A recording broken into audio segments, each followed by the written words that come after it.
Bonjour à toutes et à tous, bienvenue dans le magazine mensuel du CCFD Terre Solidaire. On va s'intéresser aujourd'hui au couloir humanitaire avec nos trois invités.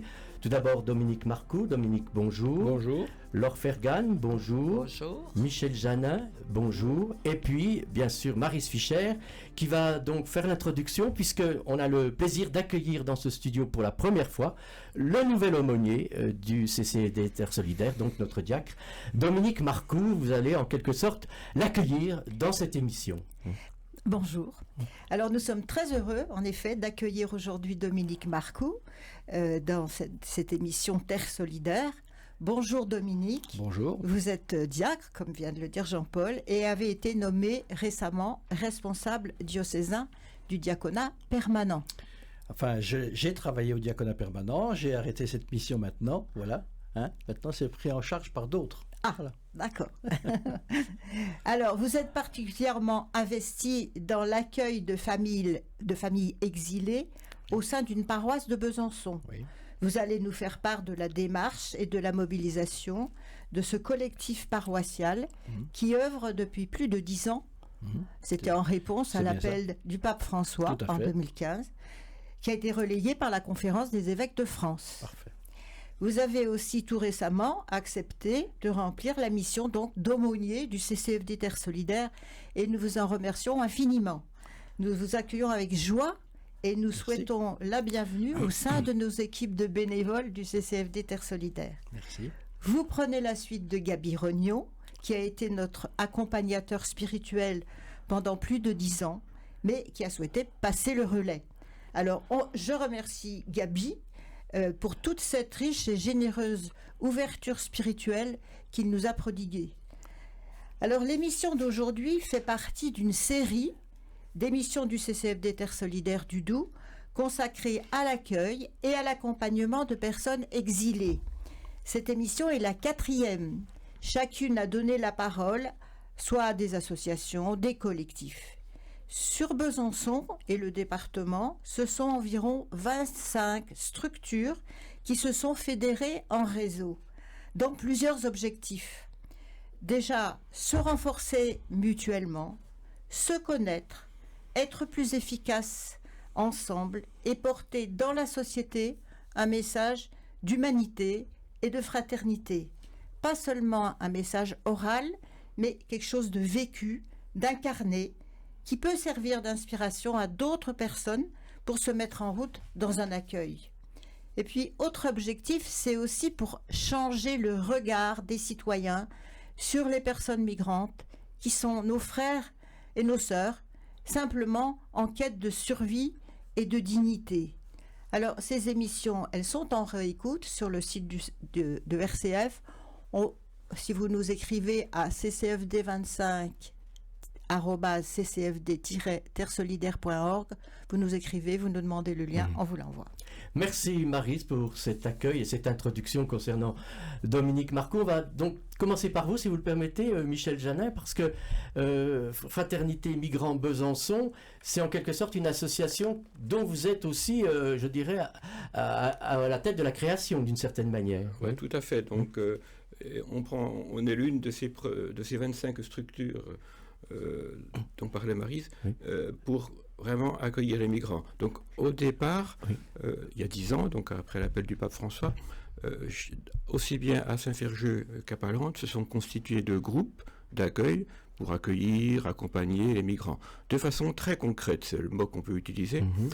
Et l'an passé, nous avons décidé de nous réunir un peu plus fortement et de créer vraiment une association, type loi 1901, tout simplement pour être mieux vu, être mieux compris sur la place publique, recevoir des dons en même temps, puisque nous sommes d'intérêt général.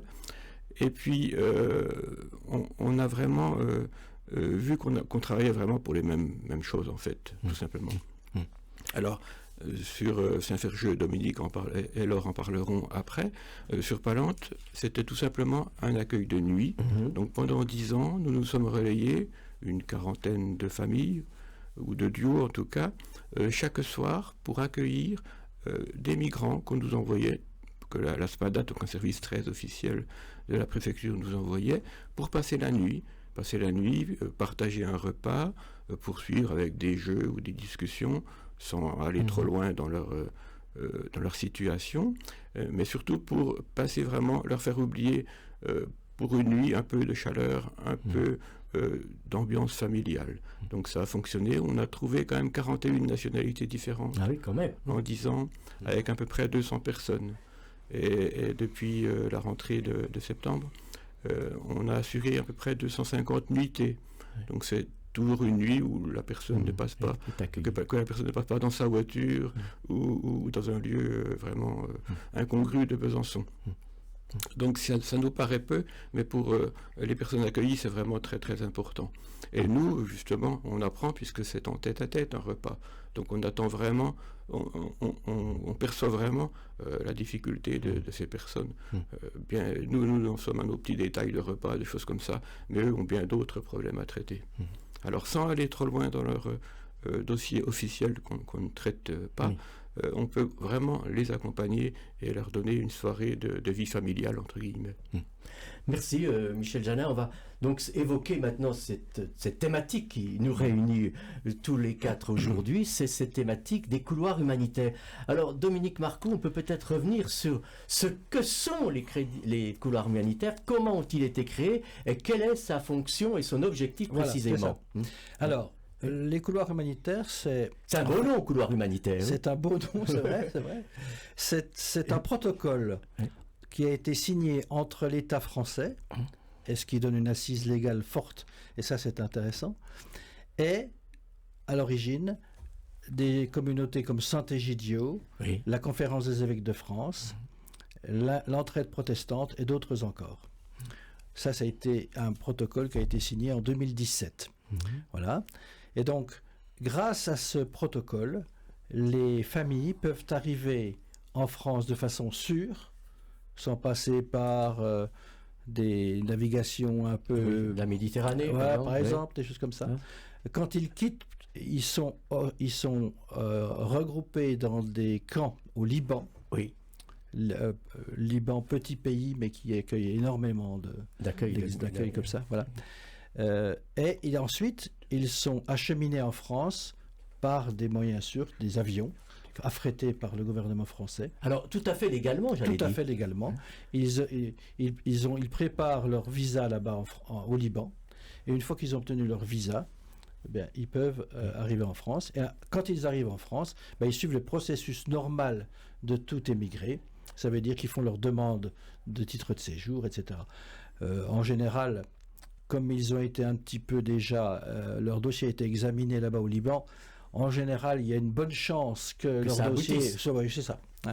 Bon, je n'ai pas de statistiques précises là-dessus, mais tous ceux qu'on a accueillis, nous, il n'y a pas eu de problème, mais ils ont obtenu leur papier, soit dans un premier temps, après leur passage à l'OFPRA, qui est l'Office français de protection des réfugiés et apatrides, voilà. Soit après avoir fait appel à la CNDA, donc à la Commission nationale, à la Cour nationale du droit d'asile. Ça peut passer des fois par ça. Voilà. Donc en amont, il y a déjà des choses qui sont faites. Ils sont préparés au Liban, dans des conditions maintenant difficiles, vous l'imaginez bien. On va en parler au cours de cette émission. Voilà, c'est ça. Mais quand ils sont pris en charge, qu'ils sont prêts pour le départ, il les prépare psychologiquement, il les prépare aussi de façon à ce que ils sachent ce qu'ils vont faire là-bas.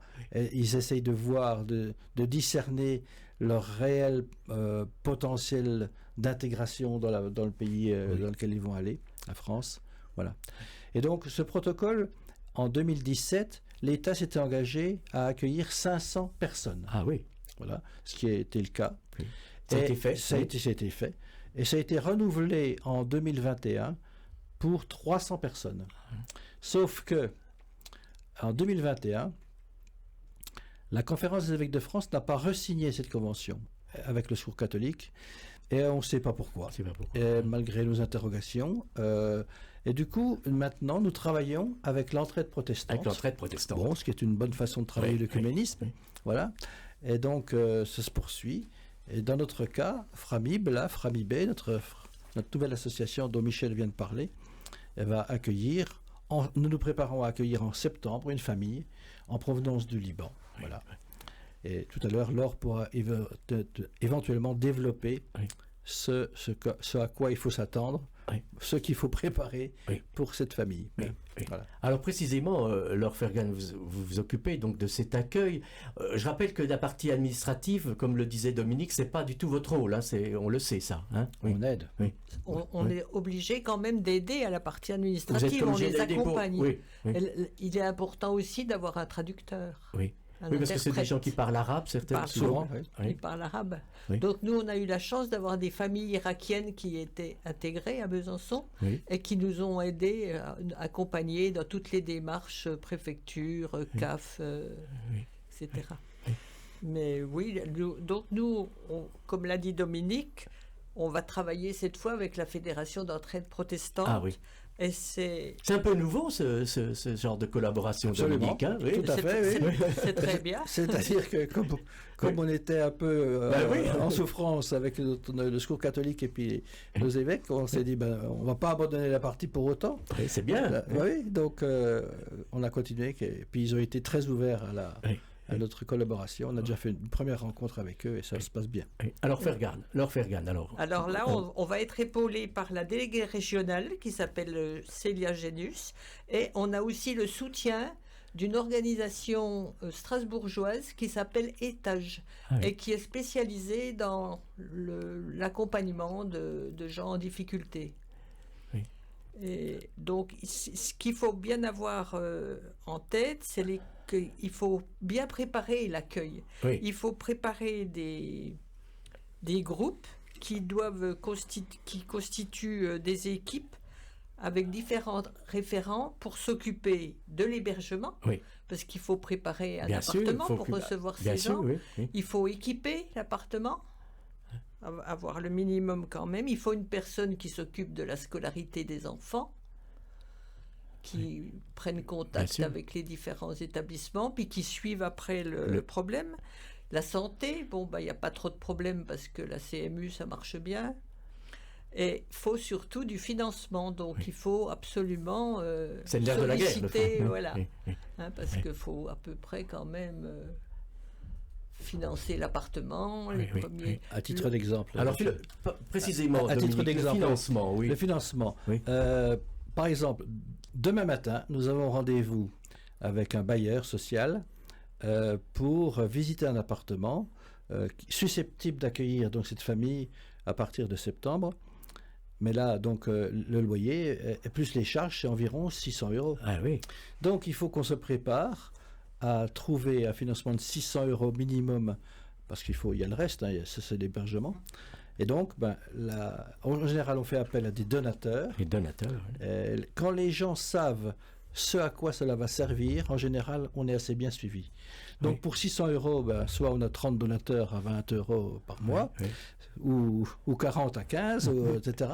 L'essentiel, c'est de trouver cet argent-là. Rapidement, d'une certaine manière. Assez rapidement. Donc, on fait des appels dans nos églises, dans nos communautés, et en général, ça se passe vraiment bien. Voilà. Michel Janin, un mot là-dessus, sur les propos de Laure et puis de Dominique, oui, c'est tout à fait une démarche concrète et intéressante. Je voudrais préciser, par contre, pour ce qui est le fonctionnement, pour Palante, on est beaucoup aidé par le doyenné qui assure le paiement de notre loyer. Donc, il faut quand même le préciser. Il faut quand même le préciser. Alors, c'est plus compliqué côté Saint-Ferjeux, justement, pour trouver les moyens pour arriver. Oui, jusqu'à présent, sur Palante, on ne parlait pas d'argent, mais il faut bien, finalement, les locaux, le chauffage, tout ce qui est logistique représente un coût important. Donc merci au doyenné. Et puis justement, le fait d'avoir une association nous permettra de faire appel à des dons de façon plus large. C'est ça qui est intéressant. Et bien sûr, entre Palante et Saint-Ferjeux, on va tout partager, bien sûr. Oui, il y a une entente quand même. Il n'y a pas de souci là-dessus. Combien de familles vous avez déjà accueillies, Dominique? Alors, dans le cadre des couloirs humanitaires... C'est couloirs humanitaires, dans le cadre des couloirs humanitaires, c'est une famille, en 2018, une famille provenance d'Irak. Voilà. Malheureusement, le papa de cette famille est décédé alors qu'il assistait à un cours de français. Bon, ça a été un choc pour tout le monde, en particulier pour la famille, bien sûr. Crise cardiaque. Voilà. Mais voilà. Mais l'intégration de cette famille se passe très bien. Maintenant, ils sont sur Strasbourg. Oui. Et donc, ils ont ouvert un restaurant. Enfin, oui, en effet. Non, mais c'est des gens qui sont qui sont bien intégrés. Bien intégrés, pas de problème. Et on va aller au mariage du fils au mois d'août. Vous voyez, on va, si vous le permettez, il n'y a pas que les couloirs humanitaires. Oui, et puis on se retrouve dans une petite minute. D'accord.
Terre solidaire sur RCF, animé par Maryse Fischer et Jean-Paul Maigret, en partenariat avec le Comité catholique contre la faim et pour le développement. Je rappelle que nous évoquons les couloirs humanitaires avec Dominique Marcoux, Laure Fergan et Michel Janin, donc présents dans cette émission consacrée au CCFD Terre Solidaire. Donc revenons quand même sur cet accueil et sur cette collaboration. Il faut qu'on insiste là-dessus, Dominique, cette collaboration très étroite avec la pastorale des migrants. Absolument, parce que certes, nous avons accueilli une famille dans le cadre des couloirs humanitaires, mais grâce à Nicolas dans un premier temps, puis ensuite Edith dans un deuxième temps, régulièrement, nous sommes sollicités pour fournir de l'aide à telle ou telle famille en provenance du Bangladesh, en provenance du Pakistan, en provenance, enfin peu importe, énormément. Et donc, elle est très présente. Très présente avec nous, elle nous sollicite pour trouver par exemple une après-midi récréative pour des jeunes mineurs, pour accompagner une famille pour acheter les fournitures scolaires, etc. Donc, nous faisons ça aussi au quotidien, et donc nous avons eu de multiples façons, nous avons de multiples façons essayé d'aider ces familles-là de façon ponctuelle et non pas de façon continue comme on le fait pour les couloirs humanitaires. Voilà. Laure Fergan, encore un petit mot sur le financement, si vous le permettez. Juste un petit point, c'est que assez rapidement, les familles touchent l'ADA, l'aide aux demandeurs d'asile, qui est entre 400 et 500 et 600 euros mensuels. Donc bon, c'est loin de suffire, il faut bien compléter, mais c'est quand même appréciable. Je voudrais qu'on revienne aussi, Dominique, sur cet accueil, en particulier sur ce regard qui est porté sur les migrants par les communautés chrétiennes. Vous êtes diacre, donc vous êtes vraiment au cœur, je dirais, de cette pastorale des migrants, en quelque sorte. Alors, est-ce que ça peut changer le regard que l'on porte Indéniablement. Oui. Indéniablement. Lorsque les communautés empoignent le problème, soit par leur participation au financement des choses, soit en participant de façon active, par exemple à l'équipement d'un appartement, etc. On sent que ça recrée une âme dans la communauté. Oui. Et que la foi qu'ils ont parfois à exprimer, c'est pas une conséquence. La charité qu'ils mettent en œuvre, c'est pas une conséquence de leur foi, c'est au cœur même de leur foi. Et ça, si vous voulez, quand on constate ça, c'est qu'on a gagné. Parce que gagné, oui. on a gagné, ça veut dire que ce qu'ils font concrètement participent même de leur vie de chrétien. Et donc ça, je crois que c'est indéniablement quelque chose... Moi, c'est en tant que diacre, si je pouvais inciter... Que vous avez déjà... que j'ai ressenti très fort, profondément. Qu'on a ressenti aussi dans le cadre de la communauté de Saint-Ferjeux, probablement aussi à Palante. Oui. Michel, tu veux peut-être dire quelque chose là-dessus? Oui, parce que bien sûr, on comprend bien que c'est vivre sa foi. On est aussi ouvert à toutes les personnes qui sont un peu éloignées, éloignées de l'Église. Évidemment, oui. Parce que bien sûr, on a parlé beaucoup d'argent, mais l'argent c'est bien, il faut aussi des troupes. Et on est tous en besoin de bénévoles. 10 ans après, nous avons tous pris 10 ans de plus. Et bien sûr, il faut renouveler les troupes, puisque pour accueillir des familles, même pour réparer un appartement ou le mettre en état, il faut des bras et des mains. Oui. Donc on a besoin aussi de bénévoles. Oui. Et pas forcément très, très, très impliqués dans l'Église. Oui. Laure Fergan, j'aimerais le choix que vous avez, je sais que vous êtes membre du CC Terre Solidaire depuis de nombreuses années, mais précisément avoir intégré cette association, qu'est-ce que ça représente pour vous en tant que chrétienne? Déjà, c'est l'Évangile. Hein. Oui. J'étais un étranger et vous m'avez accueilli. Et puis, bon, notre humanité, notre simple humanité, tendre la main aux gens qui en ont besoin, et puis la conscience aussi que la terre est à tous, on n'a pas à interdire à créer des murs, des barrières. Comme ça. Le témoignage qu'on peut apporter, nous, à l'ensemble des autres personnes qui ne sont pas dans l'Église, j'allais dire, on peut témoigner aussi à l'extérieur de l'œuvre de l'Église et de ses troupes. Oui. C'est ça. Enfin, dans notre groupe, j'ajouterais qu'il y a une dame qui est bouddhiste. Qui est bouddhiste. Ah, ouais. Pourquoi et qui est très, très active. Très active. Oui, bien sûr. Oui. Dominique. Oui. L'Église n'a pas donné de leçon là-dessus. Quand l'Église est en surplomb, on rate notre objectif. Mais quand elle participe à la vie des gens, en particulier des plus démunis, des plus cabossés, bien sûr, elle est dans son rôle là. Et ça, il ne faut pas l'oublier. Et les gens le sentent bien dans les communautés, cela. Oui, important. Alors, ces couloirs humanitaires, ils sont à Besançon, mais je pense qu'ils s'essaiment un peu dans toute la France, Dominique Marcoux. Voilà, je pense d'ailleurs qu'il faut en parler un peu aussi. À l'avenir, je pense que des collectifs comme les nôtres, des associations comme les nôtres, des groupes comme les nôtres, seront encore plus nécessaires. Il est probable que nous sommes au début d'une ère de grande migration, due à ce que le CCFD met en valeur très souvent, le dérèglement climatique, etc. Même s'il faut, comme le dit le CCFD, aider d'abord sur place à ce qu'ils se prennent en charge, mais je pense qu'on n'est pas à l'abri d'autres migrations importantes, mais aussi pas grâce à, mais à cause des guerres, des choses comme ça. Voilà. Et donc, ces collectifs-là doivent s'aimer un peu partout. Et moi, j'engage tous ceux qui le veulent à commencer à démarrer des choses. Alors, avec des gens comme l'entraide protestante, avec la pastorale des migrants. S'il y a des gens qui veulent se manifester pour nous aider, soit pour créer leur propre... Lancer un appel. C'est ça. Oui. Parce que ça peut, dans des petits villages, dans des petits secteurs, dans les nouvelles paroisses, là, il serait bon, moi je trouve qu'il serait bon, qu'il y ait par grande nouvelle paroisse, qu'il y ait au moins un comité. Mais pourquoi pas? Oui, bien entendu, ce serait vraiment un objectif important et intéressant à mettre en œuvre. Oui. Un mot, Maris Fischer, je sais que vous êtes donc à Welcome, cette association qui existe à Franois-Serre depuis de nombreuses années. Depuis 2015. Mais les couloirs humanitaires, c'est aussi quelque chose d'intéressant. Ah bah tout à fait, effectivement. C'est complémentaire, voilà. Oui, parce que les communautés religieuses sont pleinement, paroissiales, sont pleinement sur le terrain, on va dire, avec les couloirs humanitaires. Et dans Welcome Franois-Serre, on a fait le choix que les familles accueillantes soient de toute conviction religieuse ou sans conviction. Ou sans conviction. Ou sans conviction. Voilà. Donc, et c'est aussi, on sent qu'il y a un questionnement d'ailleurs chez certaines personnes. Voilà.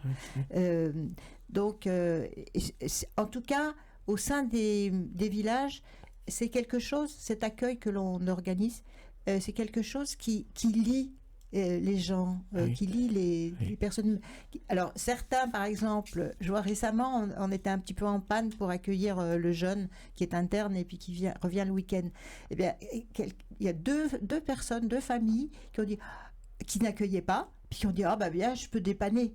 Voilà, donc il y a cet effet d'extension. Oui. Dominique Marcoux, peut rajouter quelque chose avant de conclure? Oui, la situation actuelle au Liban est préoccupante. Alors, on va en parler justement. C'est ça. La situation actuelle au Liban est préoccupante. Le contexte sécuritaire est très dégradé et cependant, l'équipe des couloirs humanitaires poursuit son travail auprès des familles réfugiées. Et ça, il faut le souligner, les plus vulnérables. Et donc, je crois que plus que jamais maintenant, il faut vraiment nous resserrer les coudes, nous prendre conscience encore davantage de l'urgence de la situation. Oui, c'est urgent, oui. Et que si d'autres comités pouvaient se créer, d'autres collectifs pouvaient se créer pour les couloirs humanitaires, ce serait vraiment une occasion en or à saisir. Voilà. Oui. Ça, c'est sûr, important. Oui. Voilà. Oui. Michel Janin, oui. On peut donner un contact si les gens veulent nous joindre. Il y a un email, c'est en minuscule, tout attaché, fraternité sans accent, migrant avec un S, Besançon, donc fraternité migrant Besançon, @gmail.com. Voilà. Donc le Liban, c'est quelque chose qui vous tient particulièrement au cœur. On sait que le conflit est très intense en ce moment. Cette nuit, hier soir, il y a encore eu plus de 200 victimes dans le c'est ça, oui. Liban. Oui. La FEP cherche maintenant à trouver des solutions d'évacuation ou d'hébergement temporaire lorsque cela est possible. Oui. Mais parallèlement, elle continue d'organiser des départs vers la France pour les familles qui disposent d'une solution d'accueil. Oui. Et donc, tant qu'il n'y a pas de famille ici chez nous qui décide, ou de groupe qui décide chez nous d'accueillir une famille, c'est pas possible. Donc, faut vraiment qu'on ait conscience de cela et qu'on se prenne vraiment par la main tous ensemble.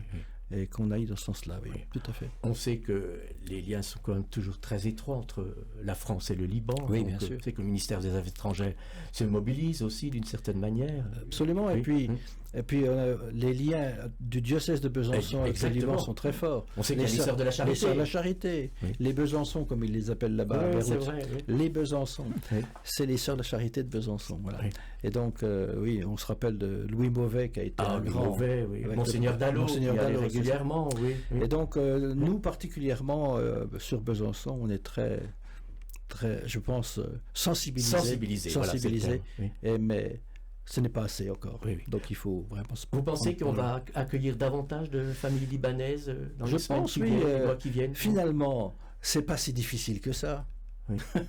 Même si mais quand on est ensemble, on arrive à trouver des appartements, on arrive à financer, on arrive à s'occuper des enfants, quand on est ensemble. Il suffit d'avoir la volonté. Mais bien sûr, mais il faut être persuadé que c'est bien ça le but de tout chrétien actuellement, s'occuper de son frère dans le besoin, en particulier les plus démunis et les exilés en particulier. Maryse, le mot de la fin, si vous le permettez. Oui. Eh bien, en fait, le mot entraide, la Fédération d'entraide protestante, le mot entraide, c'est vraiment le mot clé. Voilà, parce que, et c'est vrai qu'il y a même une entraide au sein de ces structures accueillantes. Il y a même une entraide qui se met en place parce que les gens ont compris la richesse de cet accueil et veulent le faire vivre, continuer de le faire vivre. Enfin, nous, on le ressent comme ça au sein de Welcome Franois-Serre. Puis je voudrais aussi remercier, vous avez parlé d'Edith, donc je voudrais remercier aussi Edith Robert qui est responsable de la pastorale des migrants, parce que c'est elle qui est à l'initiative de ce réseau qui a été mis en place entre les associations. Et ça, je trouve que c'est riche et fertile. Merci beaucoup d'avoir accepté cette invitation pour participer à cette émission concernant les couloirs humanitaires. Merci à vous, Dominique Marcoux, Laure Fergan, Michel Janin et notre militante, notre amie Maryse Fischer.